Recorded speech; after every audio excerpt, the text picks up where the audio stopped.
Welcome back to the Comic Boot Podcast. This is going to be episode 3. And this is going to be the first part of our 2-part Captain America Civil War breakdown. Why the question? So I really wanted to start this thing by just going through 9, benign, freight train, Homecoming, one Billy Homecoming. Joel. We didn't start the fire. This is where you as listeners will go, these guys are douchebags and hate everything Marvel. But it's not true. Well, we didn't hate the movie. No, the movie is fun as hell. But the problem... Okay, I don't want to start with the problem. Let's be things. positive. Let's do the sandwich thing where it's positive, negative, positive. Yeah, let's do that. Okay, so we have 1 minute for positive. Okay, I'm just kidding. There's so much negative, but there's so much positive. Civil War Homecoming, as we all know and everyone loves, a movie that is 2 hours and 27 minutes long, that has 38 minutes and 15 seconds of screen time for Steve Rogers, and 37 minutes and 15 seconds of screen time for Tony Stark. That's why the question at the beginning. Okay. But it is a very Captain America kind of... Well, it's equal. It's equal parts Captain America and Iron Man, but they have to do it within the realm of Captain America. It's only an Avengers movie if they have Thor and Hulk? Yes. Okay, just double checking. No.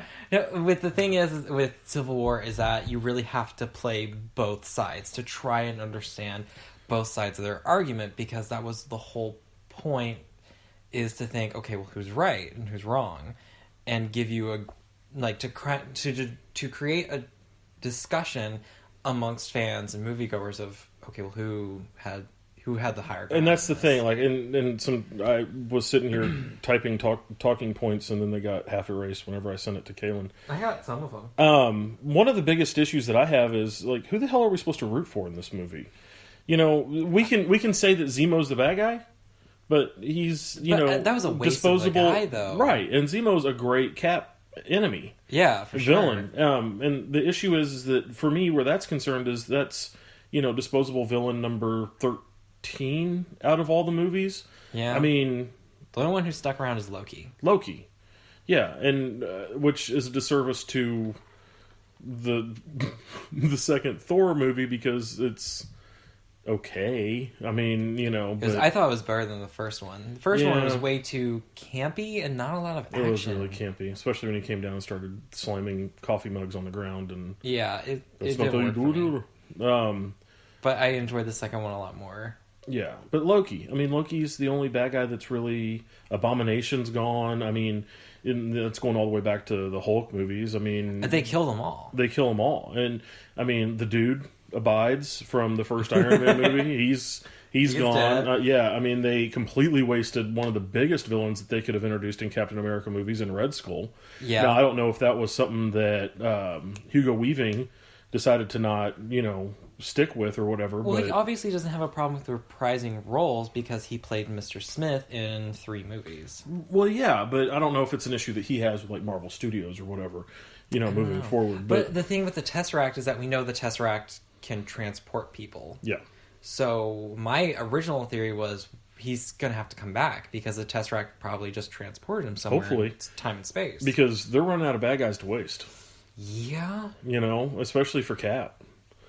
Well, I'm assuming Cap doesn't have the deepest rogues gallery in the world. Well, no, but I'm pretty sure this is the last Cap movie that they're going to do. You think? As they move into the next phase? Probably. I mean, they don't have much more to go off of. I think the last thing... I mean, they have...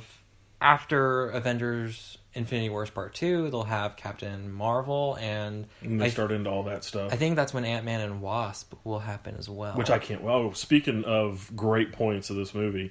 I mean... Ant-Man. Yeah, oh my... He's so good. Stole it. I mean, I'm sure that everyone's seen it by now, and we all have our favorite parts, but his dialogue that he has during that entire fight scene it's just amazing. And they couldn't have picked a better person to play Scott Lang. Paul Rudd is just... Brian Fantana, come on. As Ant-Man? Hell yes. So we were sitting here, Kayla and I were sitting here, and we were making fun of some stuff and going, really? But we were both in I think, wild agreement that Paul Rudd as Ant-Man is just the most brilliant decision that Marvel's made. Besides one of many. Yeah, besides Robert Downey Jr. being Tony Stark, which is, he is. It's a weird thing Tony with the Stark Marvel cast because they act. There's like no separation between the actor and the character. Well, I don't know if it's something that Disney makes them do, like they do with the princesses at the theme parks, where they have to be on all the time. Yeah. But yeah, that's kind of the way I feel about it at this point. But yeah, that fight scene, the airport fight scene is completely brilliant and a really fun time. But the movie itself is fun. But just sitting watching it, and it's fresh in our minds right now, and we're gonna record back-to-back episodes. We're gonna record this one and then our Civil War Part 2, so that it's fresh. And but you have some of the talking points there that I brought up. Yeah, I'm skipping the first one. It's just stupid. What's the first one? Red Wing. Is okay, yeah, that's good. I got perverted there for a second when he said his little Falcon sidekick was Red Wing. Yeah, I get it. Bucky name exchange with Crossbones is okay, but Martha isn't. Yeah. So there's two different times in this movie where there's a name exchange. In a name exchange in a recent movie called Batman vs. Superman, that the internet exploded or imploded on with the Martha exchange. But for some reason in Civil War, it's fine for Crossbones to say Bucky and Cap to pause for a minute and go, "What did you just say?" And I think that's exactly what he said in the movie. Like, why did you say that name? Well, he didn't say why did you say that name, but he or Crossbones said, Bucky wanted to tell you something, or Bucky had a message for you. Yeah. Something along those lines. And it made Cap stop fighting. And think. Exactly, which what happened in Batman vs. Superman. And the thing that it was rushed. In the scene in BVS, yeah, it was a little bit rushed. Theatrical version. The theatrical version. Which we'll do a different week. We'll definitely go over that movie at some point in time. But the thing with Batman is that it totally fits into his psyche. Like, you're talking about a grown-ass man who witnessed his parents getting murdered in front of him as a kid. And it traumatized him so much, he wants to dress up as a bat to fight crimes. Right. And when an alien says, you're letting them kill Martha, you don't think that would make him stop and reevaluate everything right then and there? No, we'll go over... Yeah, dude, I'm totally on board with you. Right, okay, so that's a different podcast. Yeah. Okay, moving on to more Civil War stuff. More Civil War. Okay, another talking point you have is it a Captain America movie?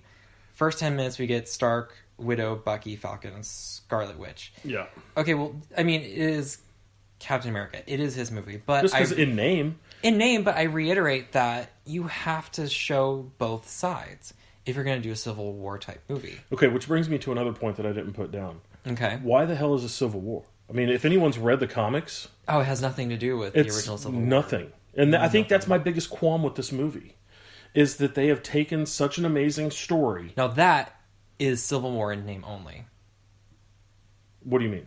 Well, you said it's a Captain America movie in name only, but this is a Civil War movie in name only. Yeah. Because it has nothing to do with the original. It has nothing to do with it. But then again, of course, they can't do everything from the comic because they don't have the rights to a lot of stuff, like the X-Men and Fantastic Four. Punisher. Yeah, and a lot of the characters that were in the original Civil War, they haven't even introduced. They have rights. No, what am I saying? They have rights to Punisher. They're doing a Punisher TV show. Right, they have rights to Punisher, but it's like, why would he... They don't have ground level people. Do they not just want to, have that many people on screen? I don't know. Probably not, because could you imagine, the whole budget of the movie... It's a basketball game. Right, and it would just go to paying off the salary of all these actors and actresses. Yeah, I get it. I guess I get it. But I guess that this whole Civil War name thing really just ties me up, man, because I remember reading it and having such a great time reading it, because it's such a good story. Very good. Possibly the best that Marvel's ever done. It's up there. It's I would argue that. It's up top 5, I would say. For them to take that name and... Give us this. Yeah, and it was never marketed as a straight Civil War movie, like an adaptation of the comics. No. But it was still... It's the name. I don't know. I'm getting caught up on it because... a lot of people who watch these Marvel movies probably haven't even read a comic book in their life. And I'm not trying to make a generalized judgment on the people who go to see these movies, but I do know a lot of people who who go to the theater to watch these enjoy them, but they haven't read anything. Yeah. Which is a little upsetting because, this is where it came from. You should at least have a little base knowledge going into the theater so was it good or wasn't it? Yeah, no, I definitely agree with that, and you can see that by walking out on opening night of any of these Marvel movies. You see the crowd.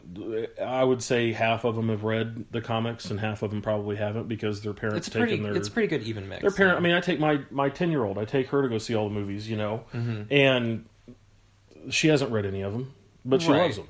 Right. And kids love superheroes. It's always been a thing. Well, yeah. I mean, that's how we got into superheroes. For sure. I had a Superman mug when I was like 5. See, I was DC from birth, man. See, Christopher Reeves movies, man. Oh, yeah. Except for the third one. Ooh. And the fourth one. Yeah, fourth one was bad, too.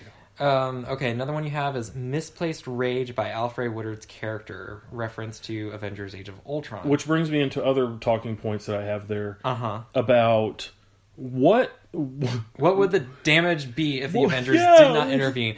Which is another thing. That's extinction level event. Okay, and that's what kills me.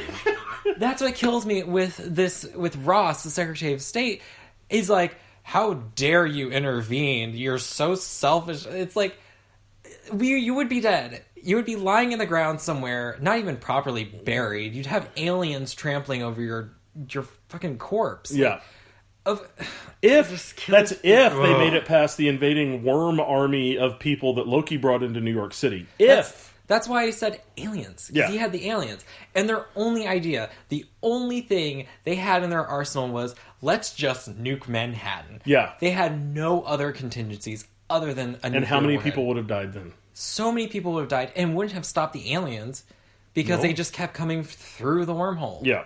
So, I don't understand the reasoning behind the Sokovia Accord, I guess, because I don't either. Even if they had washed away the New York incident, which is what the MCU calls it on TV and in movies, if they had washed that away and said, okay, we can live with that, if they had just stuck to Sokovia, then maybe I could get behind it because that is technically Tony Stark's fault because of Ultron. Yes, but put his ass in jail. Take away his intellectual property. Right. He's singularly responsible for that. Yeah, because nobody else in the Avengers was okay with it. They didn't even know he did it. If the Avengers didn't intervene, that was an extinction-level event. Yeah, it was a meteor. And that was, what they say in the movie, like the size of the one that wiped out all the dinosaurs? Yeah, that's how Ultron described it. Yeah. And so if they didn't intervene, again... You'd all be dead. So why are we blaming... You're welcome, America, in the world. Fucking assholes. So why are we blaming them for saving everyone's life? I mean, that's what nobody's looking at here. Now, and I think I would have been more on board with their reasoning if maybe they had a different spin on it. Like, maybe this was like a power grab. Like, the nations of the world are like, we want the Avengers. We want their abilities. And nobody else, because who's going to fuck with us if we have the Avengers on our side? Had they played that up, I think it would have been better. But this guy was actually really concerned about the Avengers when he had no right to be. And the whole thing in the beginning of the movie with Scarlet Witch, yes, that was definitely a big whoopsie on her part. Well, but okay. People would have died regardless, because if that bomb had gone off, not only would Steve Rogers... in the market, more people probably would have died in the market. Cap would have been dead. Yep. And then hundreds of people would have been dead inside the market. Mm-hmm. Now, could she have been trained to take it the other way and set up against a building? Probably, sure. But I don't... But the question is, where the fuck was Vision at? I don't know. Well, then again, you can't really run a covert ops mission with... A giant purple dude? Yeah, that would have kind of killed their... But he could have stayed in the building with Cap. He could have, but can he also be invisible? Or is it just intangibility? Intangibility, I think. Okay. But anyway, so that's the first part. We will be back tomorrow to continue this conversation. Thank you all for listening once again and tuning in. And we look forward to talking to you guys tomorrow. Yeah. See you later.